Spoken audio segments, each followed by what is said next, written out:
Coming to you from the Deep South, this is the Blue Collar Leadership Podcast. High-impact leadership is not reserved for leaders, and it has nothing to do with your position, title, or rank. However, it does have everything to do with your character. It's time to climb to the next level and beyond, personally and professionally. Now, let's start making it happen with your host, Mac Story. Thanks for joining me on the Blue Collar Leadership Podcast today. Today I'm going to be talking to you about 3 dilemmas that many organizations face. And those dilemmas are engagement, retention, and turnover. And they're all very closely related. But the one thing you need to know is engaging the front line improves the bottom line. Everybody wins. So every team member wants a great leader, and every leader wants great team members. The high impact leaders understand the culture of an organization affects everything else. And these high impact leaders also know that culture starts with them. Many leaders are frustrated because they have disengaged team members. And employee engagement is not only the key to increasing productivity, profitability, and teamwork, but it's also the key to reducing turnover, costs, and frustrations for organizational leaders. And according to a Gallup poll or research, only 34% of workers are engaged. You probably can validate that potentially where you work, maybe even with yourself. And so the first dilemma I want to talk about is engagement. And the thing I want you to know is employee engagement begins with engaged leadership. So when we talk about this, one thing that a lot of people miss is that, especially leaders, many leaders don't realize that disengaged employees or disengaged team members are a symptom of disengaged leaders at one or more levels in the organization. In fact, research shows 79% of employees are on average 40% more productive and engaged when working for a better leader. So what that's saying is 80% of the people out there are 40% more productive when they're working for a better leader, a leader they want to follow. So that means a lot of people, when the leader thinks they're at 100%, they're really only at 60%. But the leader don't know what they don't know. So they think that 60% is 100% because that's all they've ever seen. And they don't realize they're the root cause of the workforce being disengaged. So the level of engagement below is determined by the level of engagement above. And leadership development, or the lack of it at every level, determines morale, engagement, turnover, productivity, communication, teamwork, and it also determines how the team interacts with customers, how the customers are being served. If you think about Chick-fil-A, they're one of the great models that I always talk about. Everyone knows when you go in Chick-fil-A, they're different. And why are they different? Because the people are different. Why are the people different? Because the leaders are different. It all starts at the top. When you walk in Chick-fil-A, what you see and experience at Chick-fil-A, the quality of the food, the quality of the service, the quality of the people, everything about what makes them special and makes them stand out among their competition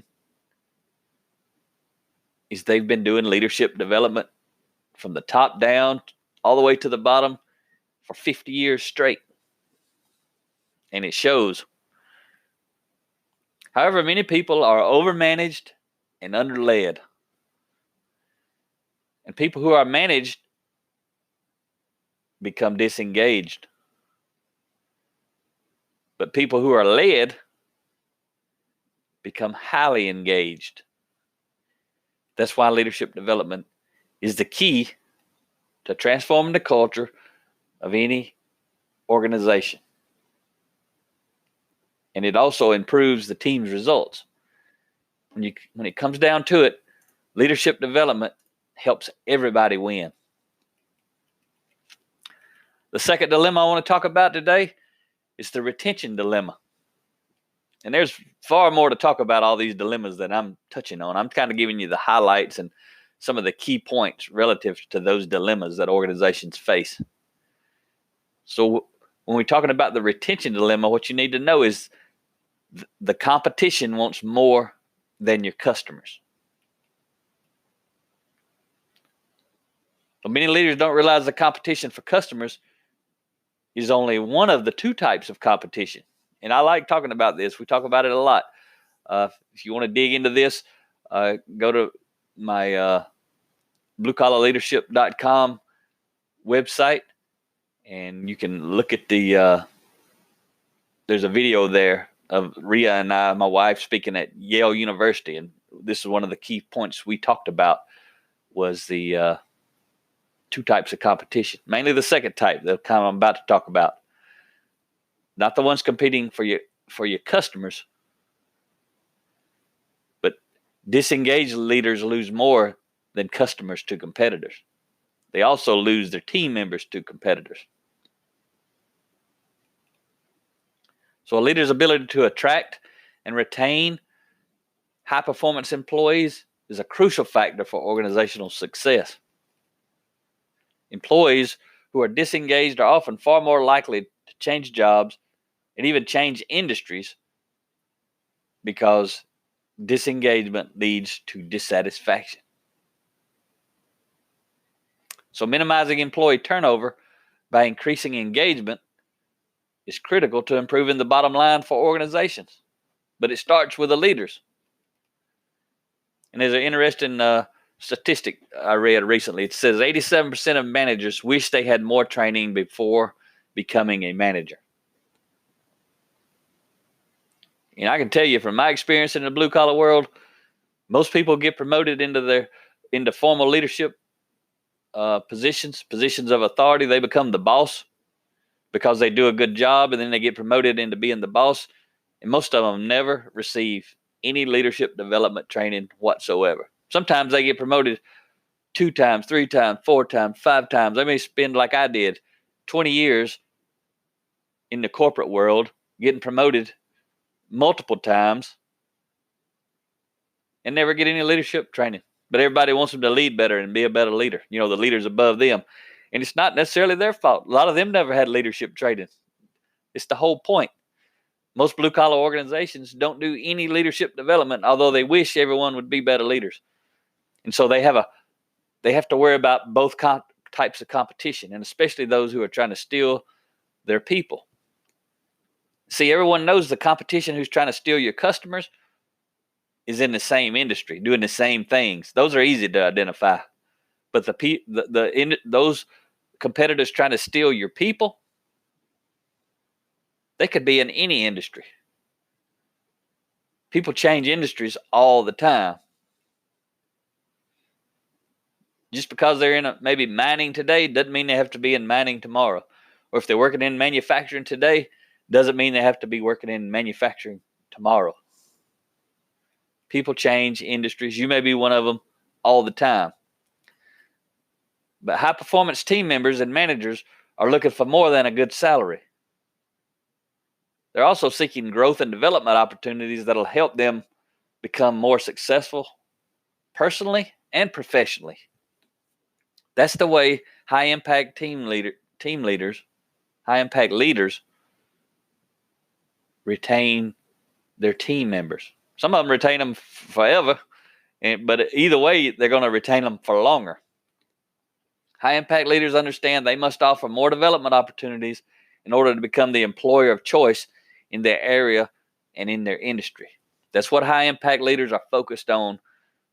This is why this leadership development stuff is so important, is because it positions the organization as an employer of choice in their area, their local area where they're located, And then also in their industry. If they want to be big time, they want to be seen as the leader within their industry. So to wrap up, the final and third dilemma that I'm going to talk to you about today is the turnover dilemma. You can see how these are all related: the engagement dilemma, the retention dilemma, and the turnover dilemma. They're all related, but you can see them multiple ways, even many more ways than I'm describing here. I just want to kind of touch on it a little bit and get you thinking about it. So the turnover dilemma. And we always say, are you tired of hiring, then firing? You may have seen that in your industry. If you're a formal authority leader, you may be tired of hiring, then firing.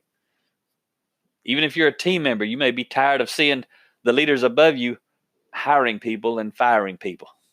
Then you got to train somebody else. Then they got to make all the same mistakes and have quality issues and all the stuff that comes along with having new folks. Some organizations, that's all they're doing is constantly training. They're losing so much productivity, quality's down, delivery's down, everything is down because they're constantly turning over and churning people. They got a few folks been there for a long time, but they're frustrated, and then they're constantly having to train new folks, and they get tired. So most organizations leaders primarily interview, select, and hire employees based on the competency of the candidate. And competency is the skill set, technical knowledge, and ability to perform a task or job. Competency is what we do at work. Think of it as your talent, your abilities, your skills, and your knowledge, all related to the job. That's what most people are hired for. However, most leaders, organizations are usually terminating employees based on their character. They don't hire them for character, but they fire them for character. So character is who we are and how we do what we do. It's what some people call the soft skills, although there's nothing soft about developing your character. That's a pretty hard thing to do. But it's the soft skills such as attitude, work ethic, integrity, leadership, and the ability to work with others. All that stuff is character and so much more. Everything you are, why you do what you do, how you do what you do, all of that is based on your character. Character doesn't just mean you're good or bad. Character is everything that you are. 90% of our results, actually 87 to 90% based on all the research studies of our results, reveal that our results as individuals and organizations are determined by our character. 90%. But most organizations, they don't even do any character development. The best ones do what's required, which is develop all the competency-related skills within their team members. But a bunch of them don't even do that. They bring someone in, they drop them off on the job training and hope they learn how to do the job. They don't even do a great job developing the competency of their team members. But even if they did, that's only 10%. 90% is based on character. That's why they can have an amazingly talented person, say a 10 out of 10 on competency, but they fire them because their character is a 2 out of 10.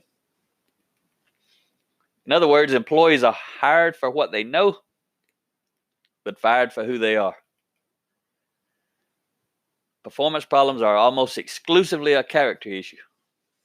And I don't even know if almost is the right word. I think it's absolutely a better way of saying it is performance problems are exclusively a character issue. Everything is related to character. Even competency. If we won't develop the competency we need, that's a character issue. We won't sacrifice. We don't have the discipline to learn and grow and develop that sort of stuff. That's character. Character is the root cause of everything good and everything bad about us. However, most training and development, as I mentioned, is focused on improving competency. So if you're tired of hiring and firing employees, it's time to look at several factors. One is the selection process. Are you hiring based on competency and character, not just competency? 2, culture in the organization. What is the culture? A lot of times culture is running folks off. Even if you're not firing them, they have a higher level character than the organization. So once they get in there and figure that out, they leave. Turnover, retention, and engagement is not always just, I mean, it is always about the leader, but it doesn't mean it's an active thing the leader's doing. It could be a passive thing, meaning they're not developing people. So then when they get good people, those good people quit. They don't have to be fired. Turnover and retention ain't just about the leader firing people. It's about people quitting. But ultimately, the leader is most responsible for both sides of that coin. The third thing is engagement of formal authority leaders. Are the leaders being engaged? Are they being trained and developed? Is there a constant drip of leadership development going on endlessly and relentlessly in the organization, especially with the leaders? Then the fourth thing is leadership development of both leaders and team members. Absolutely, we have to grow and develop the leaders because they're leading, or should be. But most people, even when they do that, they overlook the frontline, entry-level, support people, all the folks who don't have someone reporting to them. They're the last ones to get any development. And they're the ones that make up the mass quantities of the people working in the organization. Doesn't make sense to me, but that's the reality out there in the world. So I hope you enjoyed this talk on the 3 dilemmas. Listen up in the near future. I'm going to be starting another 30-part series. I did the first 30-part series a while back on my Blue Collar Leadership Leading from the Front Lines book, which focused on helping individuals learn how to lead themselves well, how to become effective, high-impact team members. The next series I'm going to start is my book, Blue Collar Leadership and Supervision, Unleash Your Team's Potential. I'm going to do a 30-part series on that book, and that one is how to lead others well. It's really meant for people who are in a formal authority leadership position. It's who I wrote that book for. But it applies to anyone because it's all about leading with authentic influence. Everyone out there is leading with authentic influence. If you don't have a formal authority position, I promise you, because you can't tell people what to do. You can only influence them. But if you're a formal authority leader, this book's going to help you set aside your position, your artificial influence, and learn to lead with authentic influence, which is a higher level.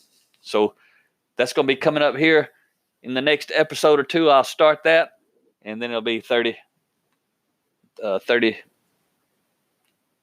parts to get that done. So it'll take a while. It'll be about 3 months worth of going through that book or so. So I hope you guys have a great day. Talk to you next time.